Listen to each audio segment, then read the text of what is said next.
Time now just after 7:15, at a time when our heads may be filled with Auld Lang Syne. For one school in the Cynon Valley, they're singing a very different tune.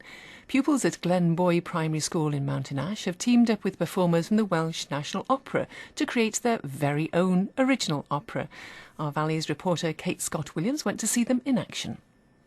OK, so ready? 1, 2... And the people of the town are Rehearsals are underway for the opera Billy and the Dragon. If you're thinking, I've not seen that one, then don't worry, no one has, because this is an opera with a difference. The contributors are mainly 3 to 11-year-olds. The pupils here at Glenboy Primary School came up with a story based on a character called Billy, who, as 6-year-old Joshua Jones and 5-year-old Kyla May explain, is a bully and a liar. A naughty man who'll be nasty to people. He pinches money. He makes fun of everyone. But the good news, without wanting to give too much away, Billy meets a dragon who helps him turn his life around. Cue the roar of the dragon.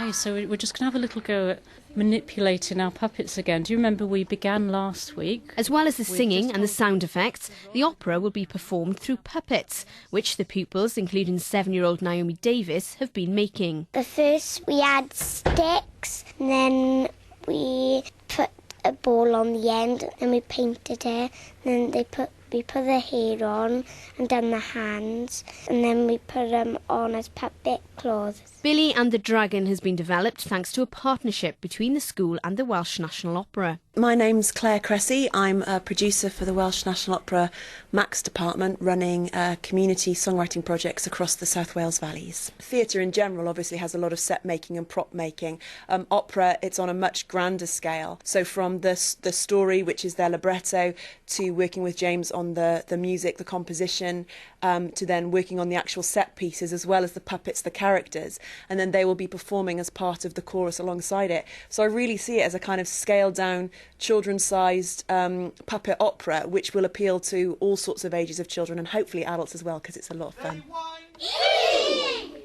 We go a bit higher, like Back in rehearsals, the man in charge is the composer James Clark. He says just getting the pupils to grasp the concept of opera has been a challenge. When they all came in, when Jenny came in and sang, they all laughed. It was something very, unfamiliar to them.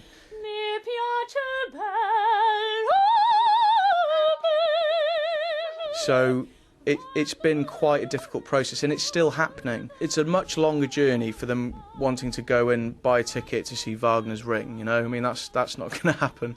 But it just connects them with the idea that there is other music culture out there apart from X Factor. I mean, it's bound to have some effect. My concern is maybe what happens when we go, and it's about somehow establishing and continuing that relationship. It's a thought that's also crossed the mind of head teacher Helen King. A project such as this would be very expensive for a school to fund. So I feel very fortunate because the whole school community has benefited. And I do think that it's an area of the curriculum which is underdeveloped, and more attention should be paid to the teaching and learning of music. So if a school is given an opportunity like this, it is something that we grab with both hands and welcome it very much. The performance will culminate in a 20-minute production, which will be filmed so that the pupils can all keep a copy.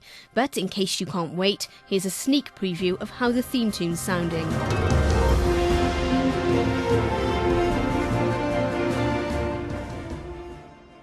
Kate Scott-Williams reporting there from Glenboy Primary School in Mountain Ash.